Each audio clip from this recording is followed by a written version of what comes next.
Like you two. Okay. Oh, we're live. We're live. Let's give everyone a wave. Hey. Okay, we'll give it to 11 and then we will start. Great. Yeah. Is everyone optimistic about the future of the workplace so far? Absolutely. Absolutely. But with care. Yeah, definitely. People, We need to carefully plan. we're physical beings. We have to inhabit space. So there will always be a workplace. It's just a question of where it is and what it is. Yep. So one thing we've got to figure out now.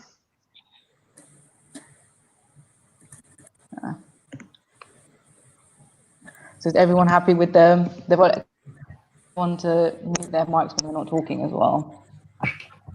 All good. Just to double check. All good. Yep. Fine. All good. Yes. Thank you.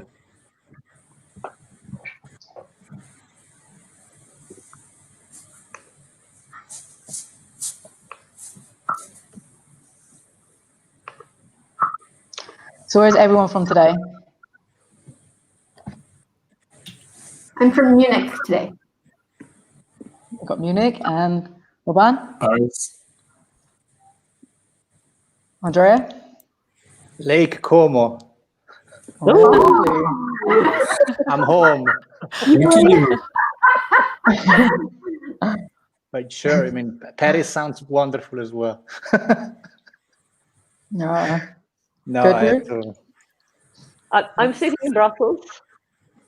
Well, hello from Brussels as well. Yeah. Flora? And Paris as well. Yeah. We could I bet have Paris met is so Robin. beautiful. Yes, we could have. And it's together.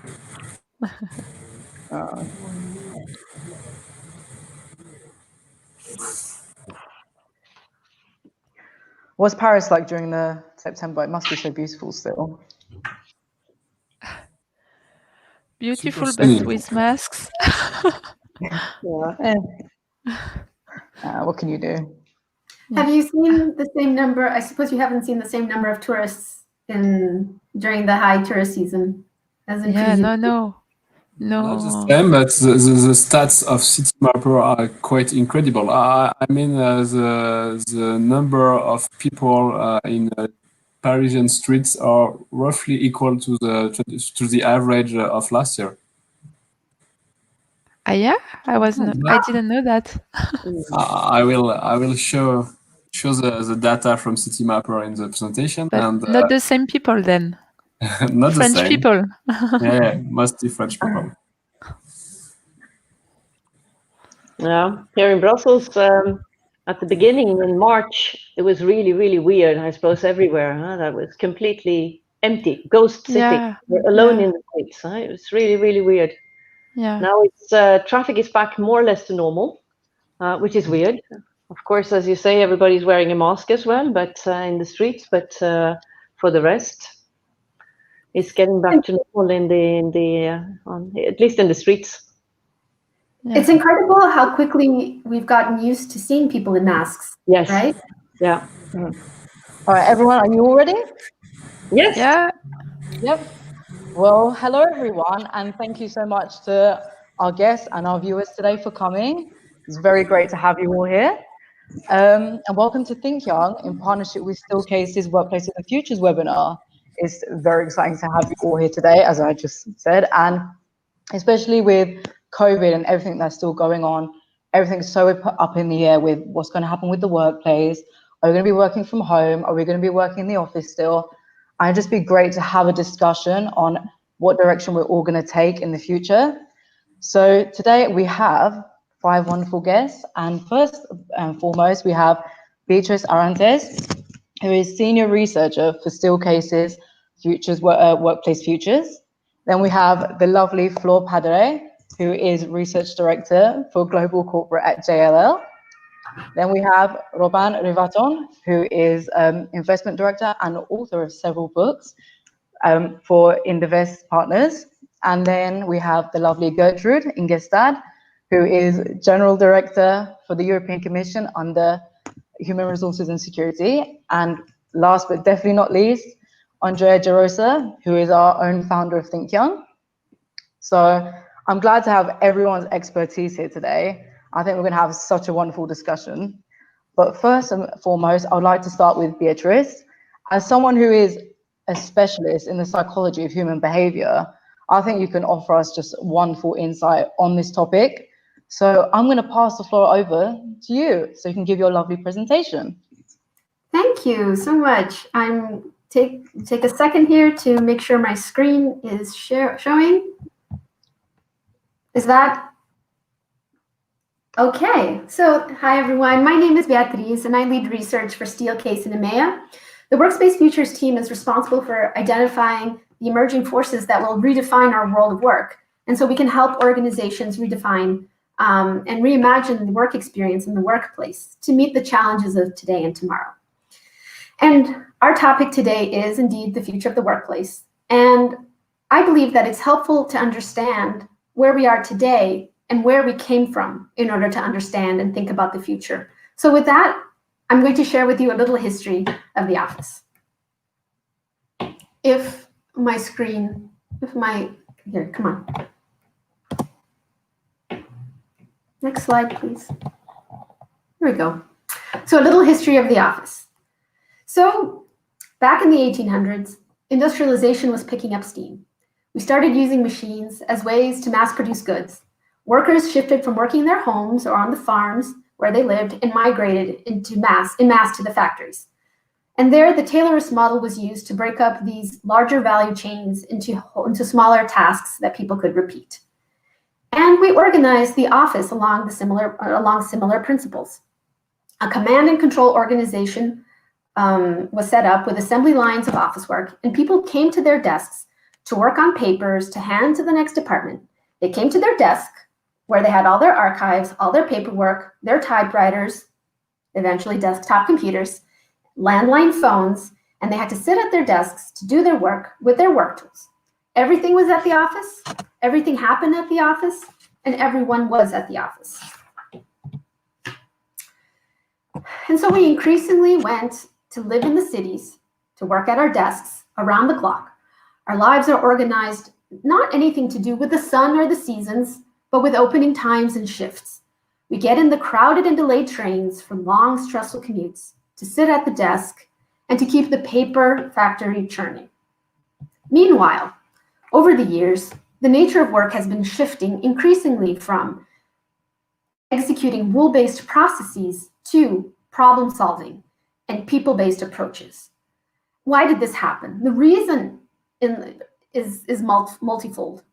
Computers have been digitizing work, and rule-based tasks have been automated. And this has begun freeing up resources from organizations.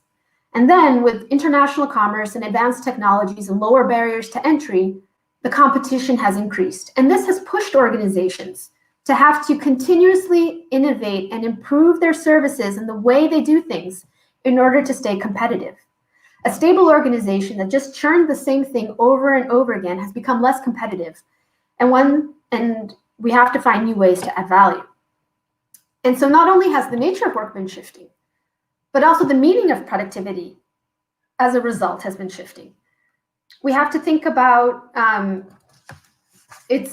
we're moving away from thinking of productivity as production of things, of discrete items in units over a period of time, such as number of cars per day, or number of files completed, or number of calls taken per hour.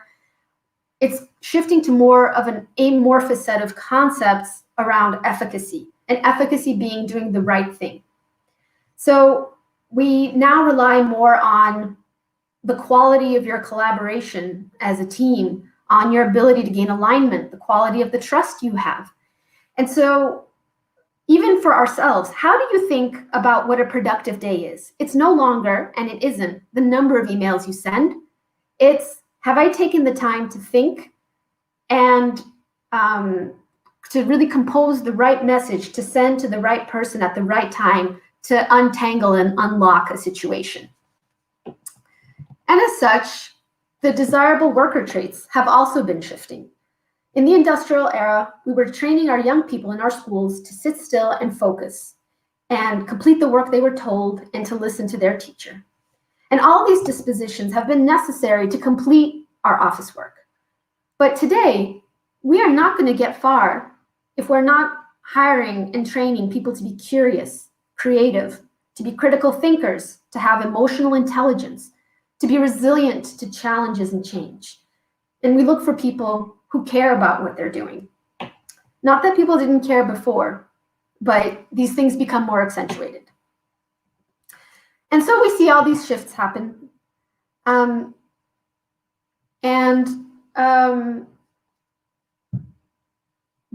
all these shifts have been happening in the world of work, and yet the way we work still looks so similar.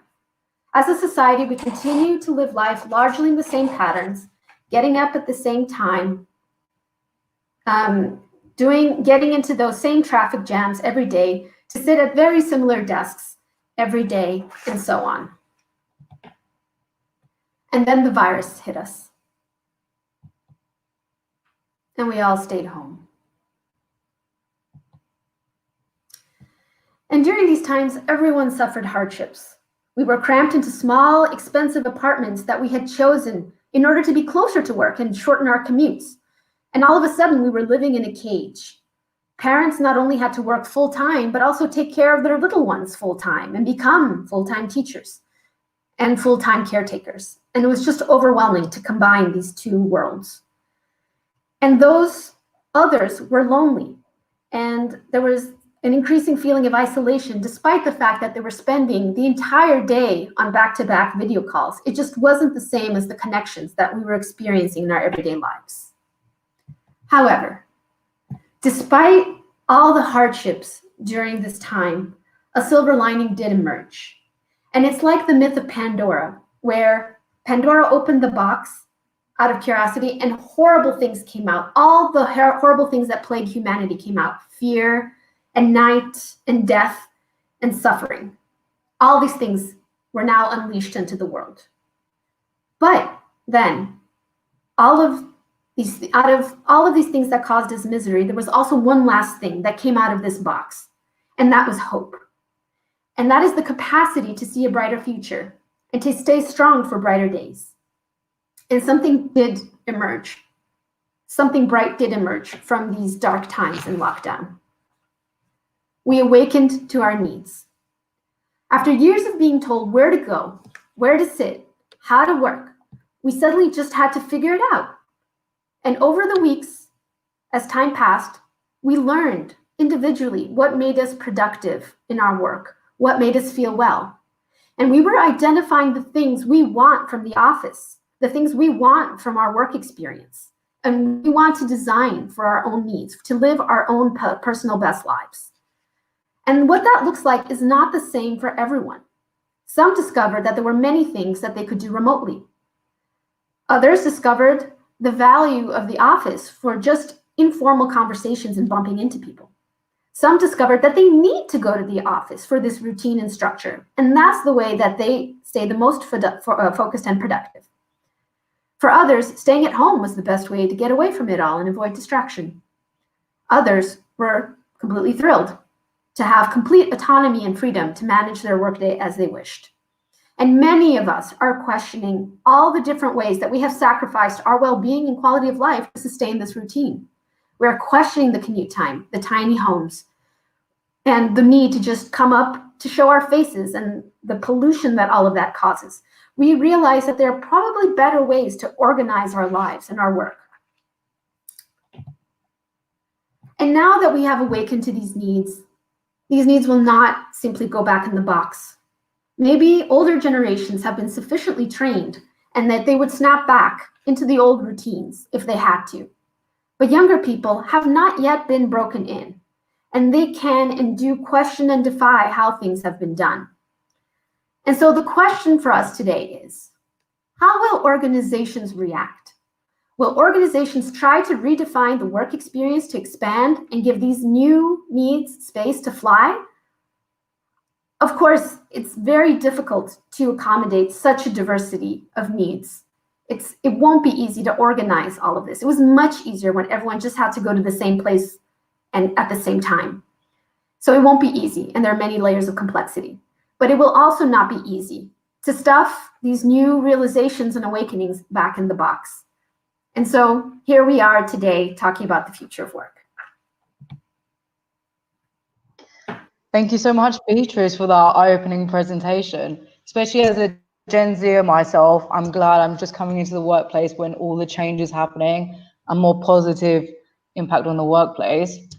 But I want, before we go on to Flora and Robin to ask and talk about the discussion, what you've just given, I would like to go to Gertrude. And as someone who works and controls over 32,000 people at the European Commission, which is just a crazy amount of people to look after, and for such a traditional and bureaucratic, but such a well-respected organization, how are you going to sort of adapt and make the Commission into a more modern, fit it into the more modern style era for the modern workplace? Thank you. So hello, everybody, to start with. Thank you for that introduction. And yes, indeed, it is, the Commission is a big organization. It's seen as rather administrative and bureaucratic from many points of view, but that's also what makes it so exciting to work with it right now.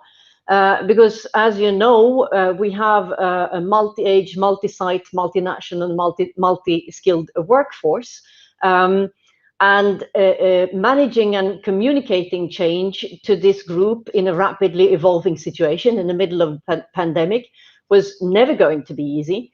But I believe, as I think you do, that we are privileged to be seeing the birth of a new working normal, which has turned some of our traditional ideas upside down. And it's really happening as we speak, and it's been happening now for a few months. So we were familiar, of course, with the idea of hybrid working life. We had a digital strategy for the digital workplace, which was a dream with some of our teams in my previous workplace for informatics here in the Commission.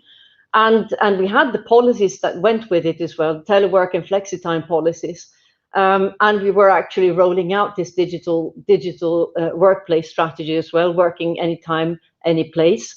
But the real change came with the pandemic. So we were forced overnight, more or less, to accelerate the last parts of this strategy and we had actually 32,000 people working from home almost overnight. So that made the real difference. But overall, in doing all of this, now that I moved to human resources as well, my approach is pretty straightforward, and this is what is coming from the whole organization as well, the wish to do it this way, to put people first. If we don't get people involved in these changes, that can really impact their working lives and the balance between working and home lives, which is what we see a lot, and what we saw in your presentation as well, Beatriz. If we don't really get people involved, we risk alienating a lot of people. So how do you get them involved? That's really the big question when people sit isolated at home. Now, during lockdown, we used weekly surveys, pulse surveys on our intranet to find out how people were coping. And those were really 4 or 5 short questions, some the same every week and some adapted to what we needed to know from them to adapt how we dealt with the situation. Fortunately, people were actually saying they answered massively, first of all, which is already a good start. And they were showing that they were staying very productive and very resilient. And we also used the intranet to communicate a lot besides the surveys to staff and managers about all the resources available to them. Including some which were designed specifically to help managers manage remotely. For managers, I think there's a special momentum because they've learned to manage in a completely different way. And with most of our managers, we've seen a lot of excitement about this. How do you actually manage remotely? How do you reach out in different ways? Many managers, or most managers, have actually started doing the daily stand-up meetings in agile format in the morning, so virtual, of course, but still to link in with everybody and catch up on what everybody's doing. So really shifting from from time management to output management, which has been very exciting for a lot of people in the Commission. And also, when I talked about the intranet and the communication with staff, we have a lot of channels, and staff have used all those means to actually really clearly let us know what works and what they think. And this has become an invaluable sounding board for us to check, are we doing the right things? Are we seeing to what people need? And what other things do we need to pay attention to? So that has really, really been important. And this instinct to put people first also means thinking about mental health. As you were saying, Beatriz, as well, we see a lot of people not faring very well at home. And we need to think about the mental health and physical well-being of staff. And especially, I mean, this is super relevant during the mental health month. And this has become more and more of an issue that we're dealing with to look at how do we help people. Remote working does suit a lot of people, but quite a few do suffer from being isolated. And we have been thinking about how to build our new working lives so that we can bring colleagues and friends safely back together again, working in teams, bouncing ideas around and inspiring each other as before. We've also worked on what we call fit at home. We had a fit at work policy before. Now we have fit at home policies. To give people advice on things like well-being and ergonomics, and actually starting online activities between colleagues. We're doing yoga and things like that online, and also just helplines to connect to people when you need it. So you started by saying that the Commission is often seen as traditional, bureaucratic, and well-established, and I nodded to that. Well, it is some of those things, but it's also changing, and I'm very happy to be part of that change. We know as an organization in the 21st century that if we don't grasp the chances this new working landscape offers us and adapt where necessary, we will not be able to be the organization we want to be, one that young people will want to work in. We do not want to be catching the butterflies and stuffing them back in, to use your last picture, Beatriz, which I liked a lot. We want to really offer something for the future, an organization fit for the future that actually lets people work the best way they can and want to, while keeping the social contacts as well. So the good balance between remote and in the office, and with different sets up in the office as well, now that you have more space for brainstorming, for creativity, for meetings. You would do more probably of your individual work at home and come together when you need to bounce ideas and be creative. So that's what we want to do. And with that, of course, goes a lot of other work as well on processes, for example. But that's also something that's a little bit outside of this webinar. But there's a whole change process going on. And we want to do it very, very closely together with the people to make sure that we have an organization fit for the future. So I will stop there, and then I'm looking forward to any questions. Thank you so much, Gertrude. I thought that was very interesting to see how the Commission's going to evolve over time now with all that's going on. I would love to hear everyone's opinion on both Beatriz's and Gertrude's discussion. So I'm going to start with Fleur.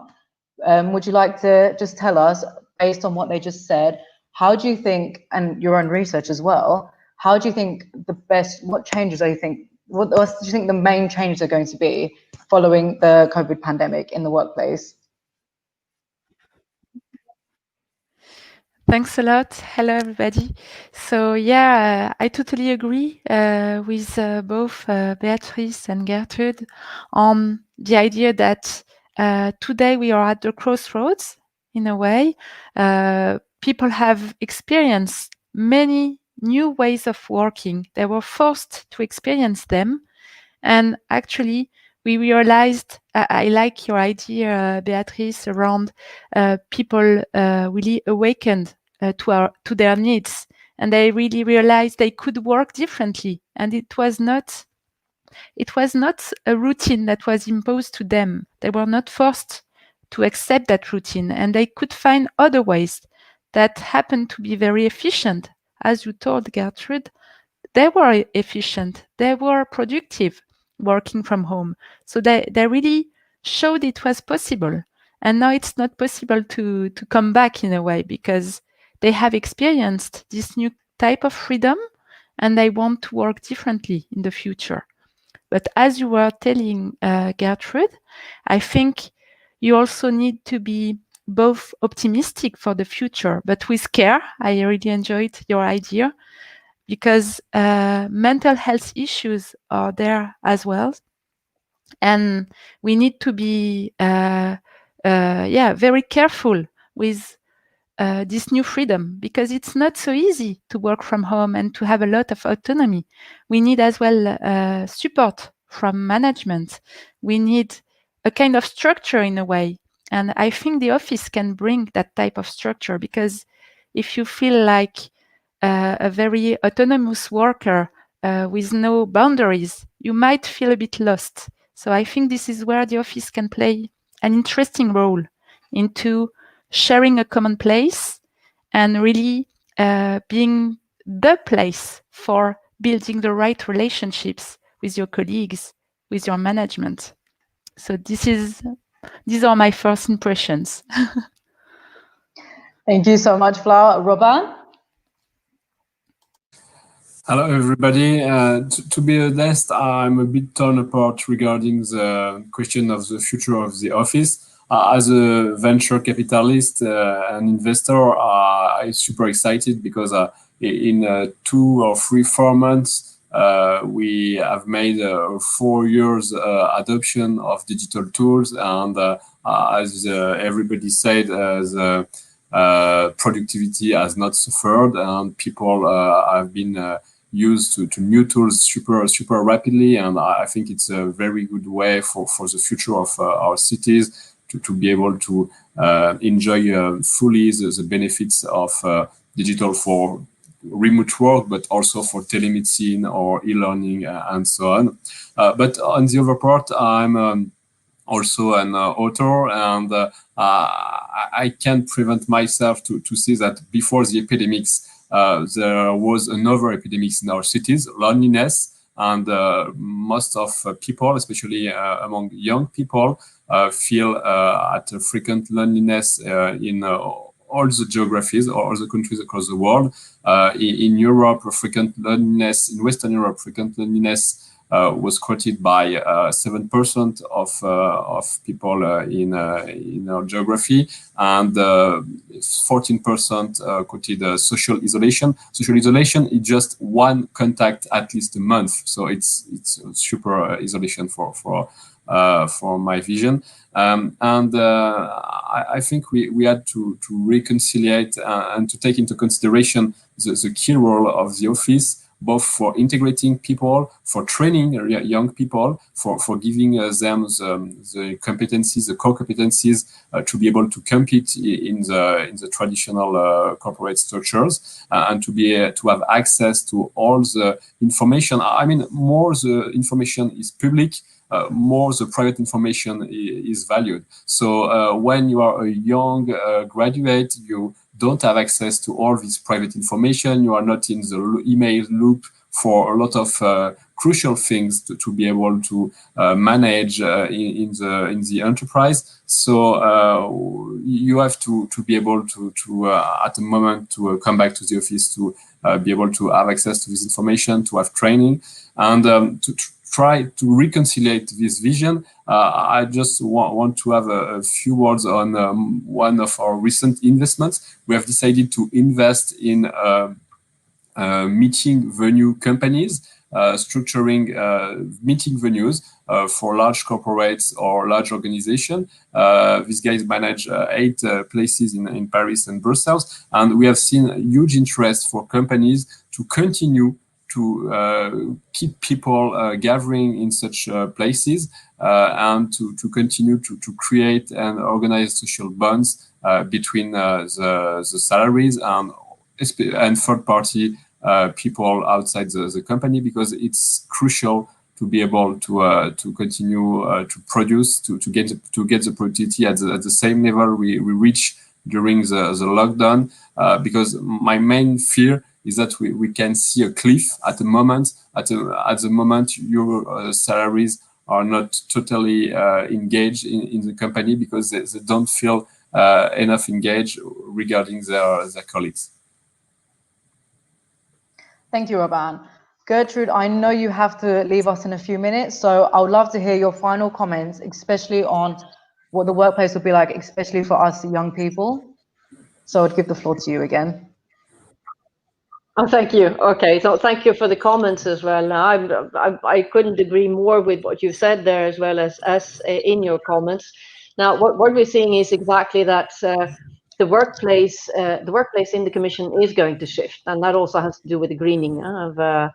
We want to reduce commuting. We want to allow people to continue to have this mixed way of working, and want to encourage people to come in more to work, to meet and to brainstorm and to bounce ideas and also feel identity. So the social part. But that means that the layout is also going to change. So our office space is going to look different going forward. But what we've seen is that the young people who come in now are actually already quite used to that. So for the young generations, so the people that we want to attract for the future, this is going to be less of a difference than for many of the big part of the population we already have. Although this is happening there as well. Most people want to continue to work from home. And with that comes an awareness of what the office space will look like, needs to look like. So the changing ideas and appreciations about how we work and where we work is actually happening.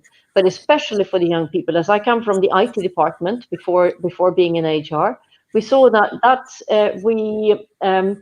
very few who came in actually wanted to sit in a box. So and they were quite upset when they had to.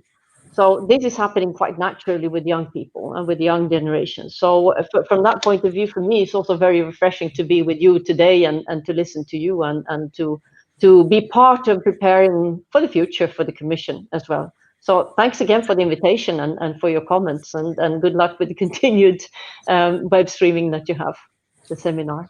Thank you so much. Thank you. Have a good day. Thank you. You too. Bye. Thank you, Bye-bye. Gertrude. Bye. So now we'll be moving on to what the future will look like for the workplace, but especially us young people. And someone who's really got a lot of information about that is Andrea. So Andrea, I'm going to pass the floor to you. Would you like to give your presentation? Thank you, Ulfet. First of all, let me say, because you introduced everybody, but you forgot to introduce yourself. So I'll do the house owner, and I'll introduce you. It's Ulfet just joined our team, so we wanted, in typical ThinkYoung style, to put someone very young, a Gen Z, on the spot and up on the stage, and she's used to do radio programming. That's why we decided that it made sense that she moderate this conversation. So we're very happy, and for the first 29 minutes you've done a super good job in keeping the time, because I've never seen something in Brussels happening so sharp and everybody being so well behaved in terms of time. So well done. When it comes to a presentation, I'll share my screen now, as I guess most of you know. We do have at ThinkYoung an intense and large amount of data when it comes to young people. And can you see my screen now? Not yet. Wait, you should be able to see it. Can you hear me, guys? Yes, we can. Yes. It's working. Okay, good. So I'll put this up, and we have done this survey on the perception of COVID-19 on young people in different industries and in the different sectors. The first one we wanted to look at, it's the health sector, and why? Because that's the one who's been hit the most by the COVID-19. So this is a focus on young people in the health sector. Biggest impact of COVID-19 on the future of work. The first one has been, as a reply, quite surprising actually, the focus on resilience. And resilience very intended on a larger, let's say, meaning of the word itself. It talks about flexible roles and arrangement. This one we know. The importance of functional skills development. Functional skills are the basic skill, math, communication, but also ICT skills is including this. And it was really something that I would say young people perceive that it really takes a new way of working, meaning learning new skills, new way of working, and you have to learn new skills. And young people are usually very adept and learning new skills, but I think in a larger workplace where they were involved with people from other industries, from our generation, it might have taken a bit longer. Definitely a boost in non-traditional employee monitoring, and here we're talking about the health sector, so health data, virtual clocking, productivity checking, and as you know, the increase in part-time work, contingent work, lower pay. This was something that, again, on new generation hit a lot when a lot of countries allow the possibility to let people work part-time or reduce, let companies, let's say, have an easier approach to flexible timing. That clearly was a measure that companies had to take, but clearly had an impact, especially on the lower salaries, which are usually the one of the newcomers and the young people. So that's something that came up quite strongly. The main challenges of facing remote working, what's the biggest struggle with remote working was definitely unplugging for work and loneliness. The first two, I think Robin already said it, and this is something that we will see also later. The topic of mental health, it's something we never seriously considered, and this crisis, this pandemic, accelerated a lot of things, a lot of good things which are here to stay. But I think it's key and it's important we understand that loneliness is growing among young people, also because of the kind of work that it's asked for them to do. The working, in front of a computer all the time, meaning you can work anywhere, meaning you can work from home. That's an important. Then definitely collaborating, communication, the fact that one of the biggest struggle, obviously, distraction. I mean, imagine we consider families, so father and mothers with children, but imagine someone young, maybe they share a flat with 4 or 5 people, and then they have to work together on a kitchen table, and that do that for 3-4 months. That's a lot. And then they were faced also with a different time zone, with different teammates, because many went back home, and that's something that probably when you have an office you're not used to think about it. But the fact that you could be either extra productive because you can work around the clock, but on the other side you really need to consider the timing people are working with. Impacts on education, employment, rights, mental well-being. The results show that the impact of the pandemic on the life of young people to be systematic, deep and disproportionate compared to other age. Young people are likely to see a long-term negative impact, in the sense of 70% of them are probably affected by anxiety and depression. Again, if this goes all in the same line of what we were saying before, of mental health being something that, as managers and as decision makers, we should definitely consider. Low mental well-being is almost double among youth than before. And this is something that we should definitely look and keep stressing, and that's why it came up several times. We also ask young entrepreneurs, and I'm almost finishing, and on young entrepreneurs, we ask them, how did you see the future of remote working according to startups? And this is a research that comes from a group called Founders Forum, and they aggregated 500 responses in this. And would you have full days in the office with the entire team? Yes, 84%, and no, 15%. Would you still like to have full days in the office? Meaning, do you move everything home, or would you still like to have office? And I think this goes in line with what both Beatriz and Flor were saying. People still need the need to gather, and still need a place where they meet and they share ideas. So maybe you do your individual work at home, and then the teamwork when you meet. And also they found out that they work longer. This is something that can be good or bad for productivity. We don't know probably yet, but definitely people feel that they're working more longer hours. This is 55%, 14% same amount of hours. So if you put together these two, that's actually quite high. It goes to almost 70% of people who think that they're working either same or longer than before.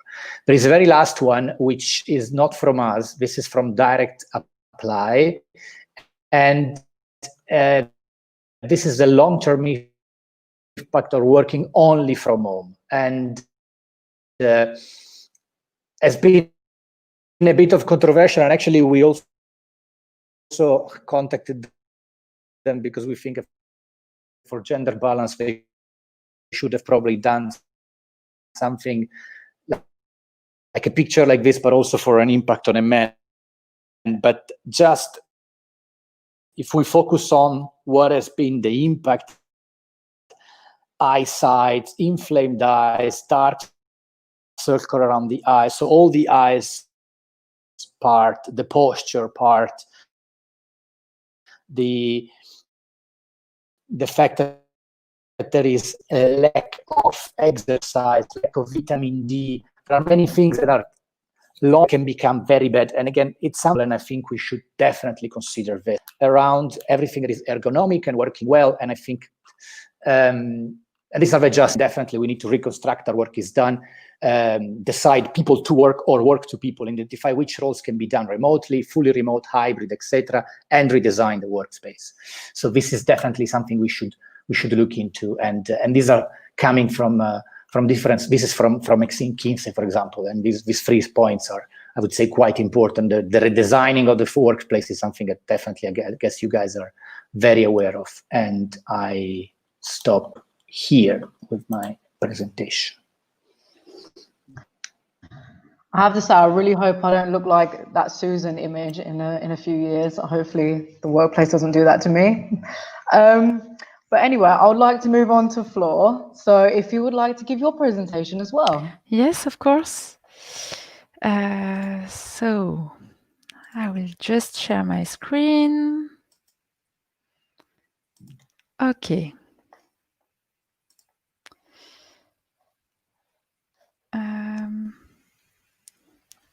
Super.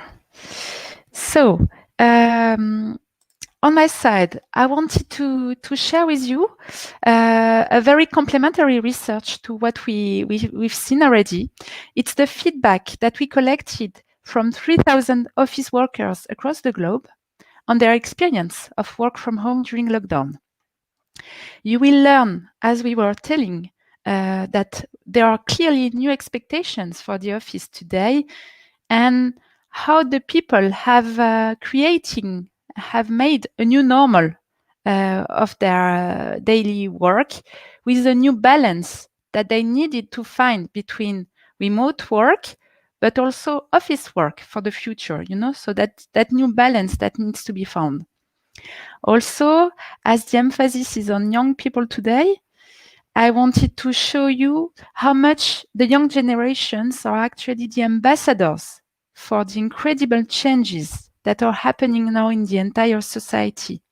Because I think, of course, COVID-19 is a very challenging and difficult time, but it's also a fascinating time because we are living such a big change that we need to totally redefine the purpose of the office for the future. So it's full of challenges for all of us. As I was telling you, we conducted that major survey to really understand the impact of COVID-19 on performance of people. How much did they manage to stay productive at home, and the new role of offices. We conducted that survey with 3,000 office workers across 10 countries. And what we learned, first of all, was, of course, the massive switch to remote working. Of course, so 71% of our sample actually said they had to work from home from one day to another. And of course, this switch was even stronger in some industries which were quite used to work from home or to work remotely.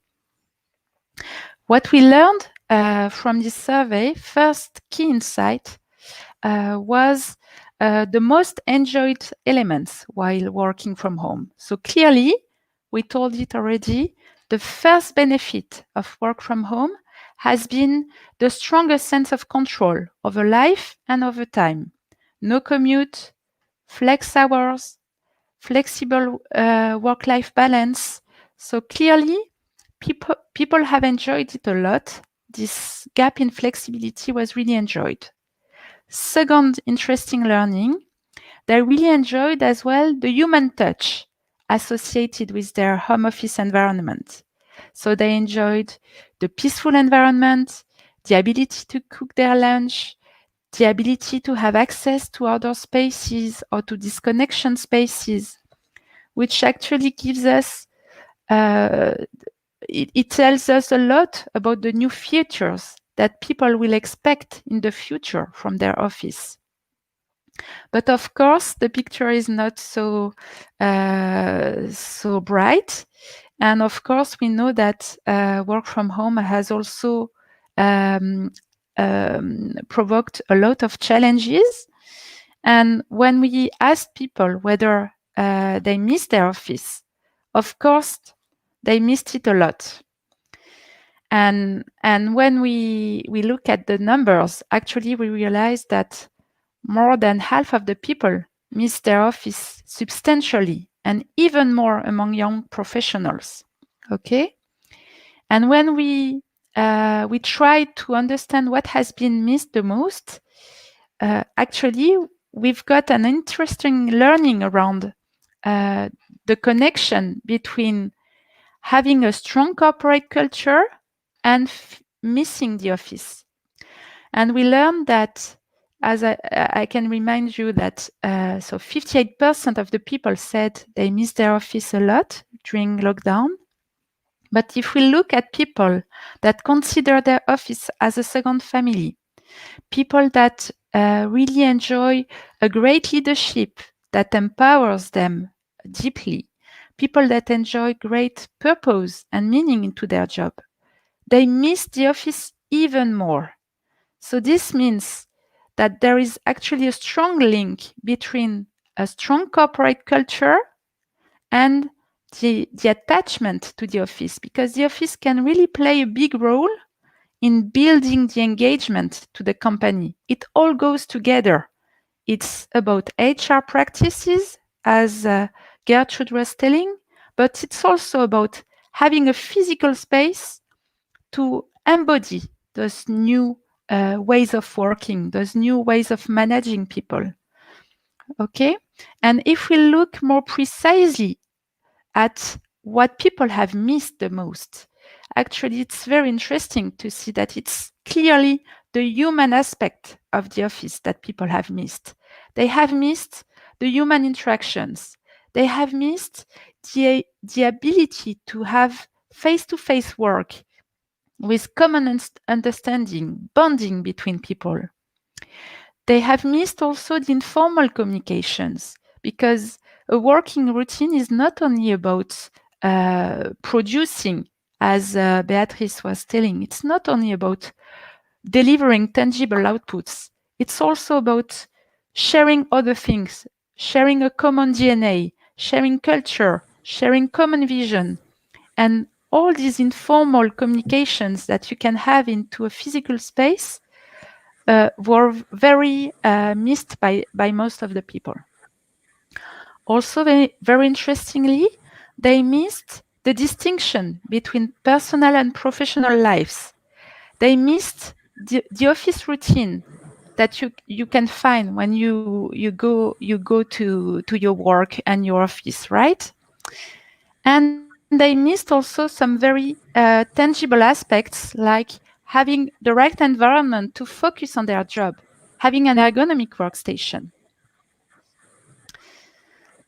So just to finish with what I wanted to share with you, with a focus on young people, very interestingly again, young people felt more productive than the average. More than the average, they felt they were able to deal with their current job activities. But more than the average as well, they missed the office. And why did I miss it a lot? It's not that much because they were not able to deal with distant interactions. It was fine to them. It was fine to use the technological tools to do it. But it was a lot because they missed the office comfort and they missed the managerial support. So this gives us, I think, a nice key around what the role of the office should be in the future. Thank you so much. That was really insightful. Before we get to Robin, I would like to tell everyone watching, please send in your questions so we can have them for the Q&A in the next 5 minutes. Robin, you are an author of Smart Cities, and we would love to hear your presentation on the workplace of the future. I don't have a large presentation, but I have 2 charts and a story I want to share with you. As a venture capitalist, we invest in maybe the most dynamic and flexible companies in the world, startups. And just at the peak of the crisis in April, we have a portfolio of 23 companies. Just at the peak of the crisis in April, 7 of them decided to reduce OPEX and to cut the office. So to move to a totally remote organization without any physical space to meet or to share. And most of them are very technological companies, relying a lot on IT developers and software. And they truly believe at this time that they will be able to manage totally remote companies.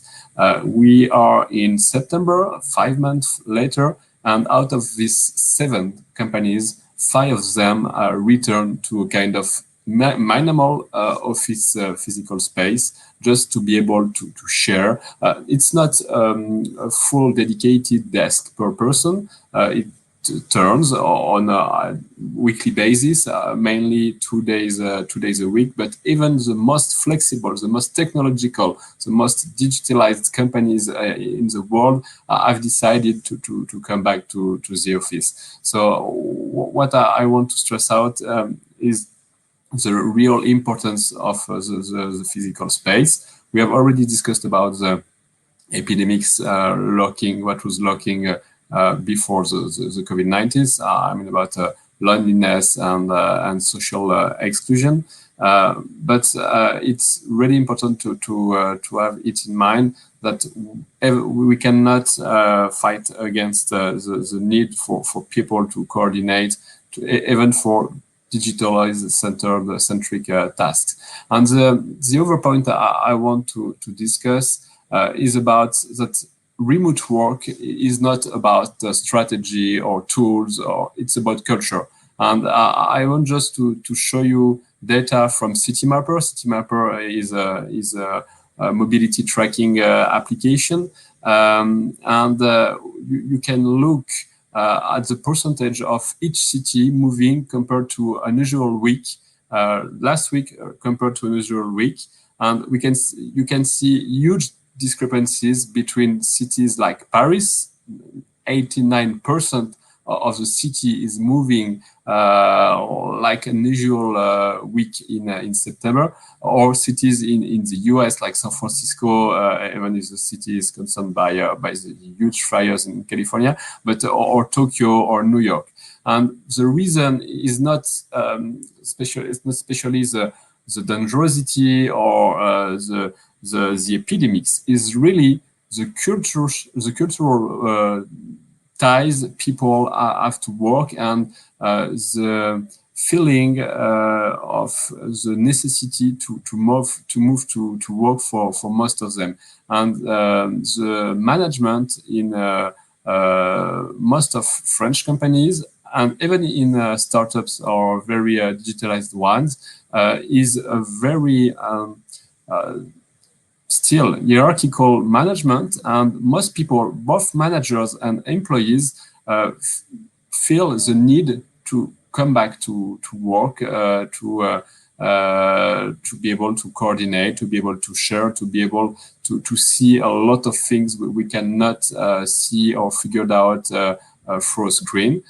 So I just wanted to say that remote work is really dependent on cultural features and dependent on the way you manage your company and on the way across the countries manager could work.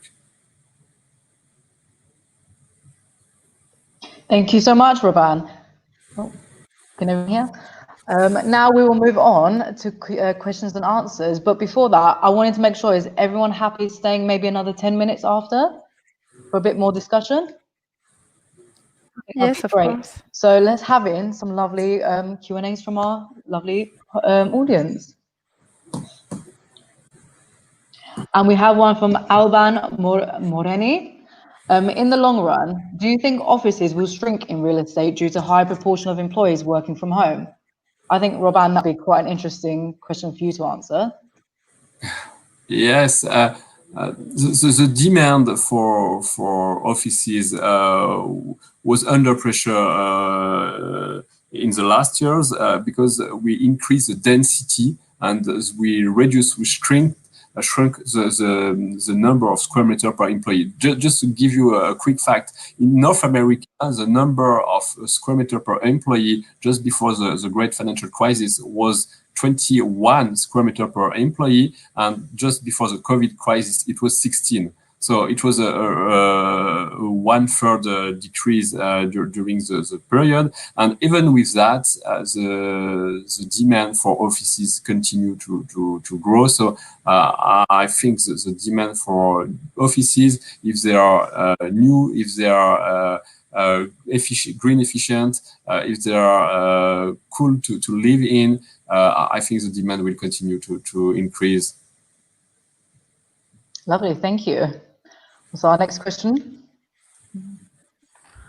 Oh, we've got someone, Afet Soyal. Okay, do you think employers and employees' perception of the effectiveness of remote working has changed since the beginning of the pandemic? Beatriz, I will pose that question to you.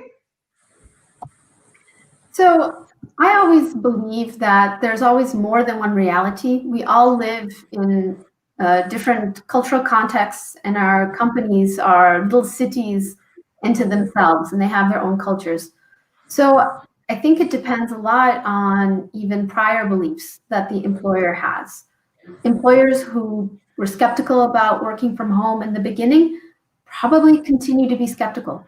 And the ones who believed in it are probably confirming their beliefs. So I think it's a time for people to dig in, have conversations, look at the data, because the risk is that from these experiences, we walk away with our own biases reaffirmed. So I think, it's for a lot of employees, was an opportunity to show that remote work is viable and that they are serious about doing their work and they want to do the best they can.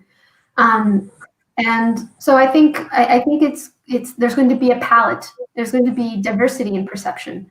And what's important now, I think, is the fact that we're having the conversation and that people are looking to see examples of how to do things differently. And every organization, every employee is going to have to advocate for the way they see the future making sense for them. Thank you. Flo, I would love to hear your answer as well to this question. Okay, super. Yes, I have a slightly different point of view on this topic because I feel that as it was such an exceptional time, people have also discovered themselves, right? They were not too sure whether they were able to work remotely on such a long period. But they really realized, that, they experiment their own boundaries and they realized it was actually possible, even though it was not perfect, even though they also met many difficulties. I think it was also a super experiment for everybody, to just go against what we were thinking from the beginning and just realize that, yes, we are able to work remotely. And yes, as an employer, I must see that people were quite productive. And it was not what I was expecting from them, So I am a bit more positive on the ability of people to change, because I think they were forced to change. But now, of course, the future will tell us whether this will last or not. And where I follow you, Beatriz, I think some companies might be tempted to just go back to the previous normal instead of inventing the new normal. Lovely, thank you. Andrea, I would like to pose that question to you as well, just briefly. I reply to you as, let's say, someone who runs, a very small organization, but runs it. I think I like what Flor said. People were forced to it. And so you didn't feel, or I didn't feel as a manager that I had to impose it on people. If you look at the positive side, we were kind of all forced by some external agent to readapt. And that was very somehow easy and useful in the sense of, okay, if I tell to my team from tomorrow, you all work from home and we see how it goes, some people might be against, some people might not believe in it, some people might not buy the idea. Here, it was mandatory. There was no, and that was, let's say, it made the life of someone who has to convince the team easier. And the second thing, which I think will last, is, and probably turns out well for Robin and all his investments, we definitely all increased our budget for everything that is digital. I mean, we are doing this thing on call on StreamYard. We have to buy a yearly account. We're going to use it. We have to increase the money we spend, on Microsoft Teams, on Gmail, on every new platform we're trying. There's Monday.com, Trello, Hootsuite. There are plenty of, and the old way of saying of the Americans, follow the money. Definitely, people. I mean, I'm a bit quite a late adopter. I opened an Amazon account. I didn't have one before, and I would say that's something that will stay. That's the fact that, okay, we can use it, we can try this. On the other side, I agree with you, Flor. The office helped create a good. Sorry, you said the companies with strong corporate culture prefer the office. I think it's a spiral in the sense that the office will help that. So that's why I like to keep the office, regardless if I'm good at building a good corporate culture. The office will help me as a manager to build a good corporate culture, and that's something that I think people are realizing. So definitely the meaning of an office, the reason why you go to an office change completely. That one, yes. Thank you, Andrea. Should we have our next question? Aldra, as she says, do you think the learning opportunities for young professionals will considerably decrease while working less in the offices? Beatriz, I will pass that to you. I'd be curious as to why she thinks that. There's different ways to think about it, right? We can think that with online, we've seen an explosion of online opportunities for learning. We have more than ever before the ability now to learn things even in very small chunks, with people putting things on YouTube and these online learning platforms, all kinds of coaching you can get online. However, there is something that we have to consider, which is learning is not just about formal learning. It's also about what you learn, the information you absorb from your environment. So being in the office is something that exposes you to a lot. It gives you the opportunity to ask someone next to you what's going on. It gives you the opportunity to form an informal connection where you can get coaching and advice and someone, just a quick look here, what do you think of that? So, and I do think that the stronger your network is and the stronger your social capital, the easier that's going to be for you to get when you're remote. And it's going to be harder for the people who are more recent in the company or don't have as much of a social network, which is probably the case of young professionals who are even still learning what they need to learn, right? I don't think you even know as a young professional what can help you learn faster at work. So I think that is something to be very attentive to. I fully agree. I think it's a key topic and key challenge in the future. I think going to the office for young people is key to really grow, learn, share experience, and you can have the best tools ever to learn digitally. You still need to meet people and to get inspiration from the way they behave, the kind of relationships they build, and so on. So yeah, very important for the future. Definitely agree with that. And we'll have our next question. So instead of the offices, could it be a solution for isolation or for comfort, creating a different type of workstation all around the city? Robin, I would like to propose this to you. Yeah, it's quite funny because 2 months ago we funded a company creating a new kind of asset class called micro office, and micro office is like very small cabins like you can see in the offices, but this times this cabin were placed in railway station, in post offices, even in the streets, in and a lot of traffic strategic places. And I think micro working will be a new way to work in the coming years.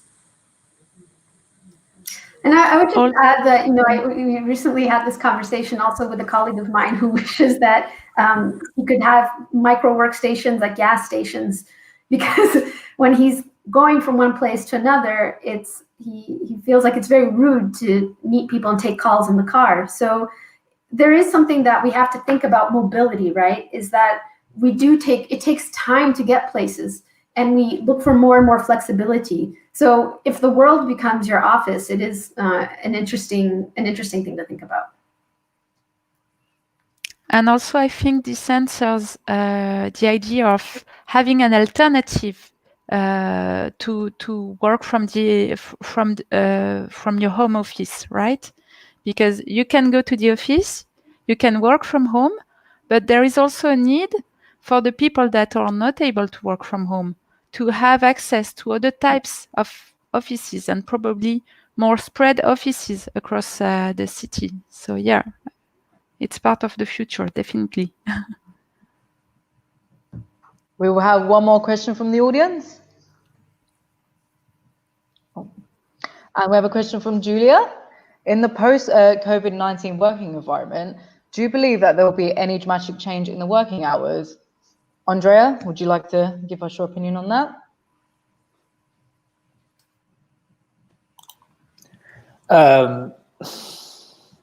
Well, dramatic, it sounds. I would say there will, it really depends. I think it really depends on your function. I mean, I think a lot of things we're saying, we are considering the fact that we all work in fairly modern companies, new cities, and I really believe it really depends what you do. I mean, there are things when it comes to teamwork, you need to be around the table. You cannot be on a phone call or on a platform. And there are things like maybe research or coding when you program, but you need alone and you need silence. And there are things when you produce a good, you need to be in front of a good and touch it itself. So this will then make, I would say we will have dramatic change in working hours depending on your role. That yes, people could probably work either very early. I mean, if you take big production companies, it already happens. You go to the countryside where people produce cars, and the workers, the people who work there, they start at 6:30, 7 in the morning. They finish around 3, 4 o'clock, and then there is another shift. While the managers or the people who work in the office start at 8:39, and then they have a longer lunch break. And it really depends on your work, I think, and that definitely yes will have then an impact on the working hours, when you work, how long you work. People, and this one we know from data and from experience, young people more and more like to have different things. They like to work for an NGO, they like to work for a company who gives them a salary, they like to maybe write a book or write a blog that gives them half a day and a bit of money. They like to be tourist guide with Airbnb experience. So the 5-day-a-week work, that doesn't exist anymore somehow, and less, even before COVID-19. because this generation look for a more complete and heterogeneous life, that's for sure. So then how this will impact on the office hour, I think it really depends on your job function and your job. Lovely, thank you, Andrea. Would anyone else like to share their opinion on that topic? I think the thing that Andrea was talking about is the increased search for fluidity in everything, in our identities, and from the different ways we're thinking about gender, or the ways that we think about our identities in general, the places we want to work, the hours we want to work, the places we want to work. We've been living very regimented lives because it's just been easier to organize that way. It's just like comparing it to life before cell phones, when you had to organize, with someone, I'm going to meet you at the cinema at 7 p.m. I might be late, and if I am late, then maybe, you just had to come up with all these contingency plans for everything. Whereas now, you make plans 5 minutes. Hey, where are you? Can I meet you? And there's a desire to move beyond the regimented and very rigid impositions that we receive from school or from our organizations. And it's a real challenge. It's a real puzzle. So it's not something that is going to happen easily overnight, but as long as organizations keep resisting it, it's going to be like this virus experience that you say, we don't do remote work, we don't do remote work, we don't do remote work, and then one day something hits you and you have to, and you have no choice. And if you don't, you're being left behind. So I believe that, a different kind of work day will see the light. It just depends, how long it takes is going to be a question of culture, context, and how hard people push. Thank you. I would like to propose my own question. As someone who's a Gen Z and is just entering the workplace, how can we sort of push together and make a better workplace for our futures? What ways can we do this? Robin, I'd like to start with you first.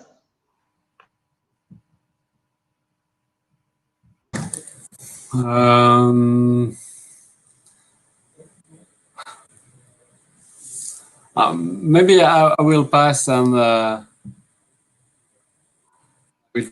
Don't worry. Fleur? So how can you push your limits, right? Push your boundaries? Yeah, how can we make the change needed for the future of the workplace? You want to be part of the change, right? I think it's very important to really share your views, your vision, and to share as well your willing, right? You're willing to change everything, because it's companies, they need dynamics, they need people will to build new things, to change the world in a way. So I think it's a win-win situation, right? If you're willing to change, to grow, to learn, and to invest in your company, then as a return, your company will offer more choice, more flexibility. So I think it's really a win-win situation. And I don't even think it's a matter of young generation. Today, it's really true for the entire society. People want more choice, more freedom. They want to learn, to grow. They want to do more than just the small tasks that have been given to them. So I think it's a matter of trying to find the right balance and the right combination where everybody's is winning, right? Thank you. Anyone else like to share any comments before we head off? I would just say that I think the most important first step is get to know your needs. What do you need and why? And with that conviction, find other people who share that conviction and talk to each other and propose something different, something tangible and concrete. You can even start small, but you don't need to change everything overnight. But if this is really important to you, that is probably very important to other people. And the more you put, as Flo was saying, as much as you speak up and put it out there, the more you will find like-minded spirits who can help you in this quest to make things fit what you need in your and to have your best work life.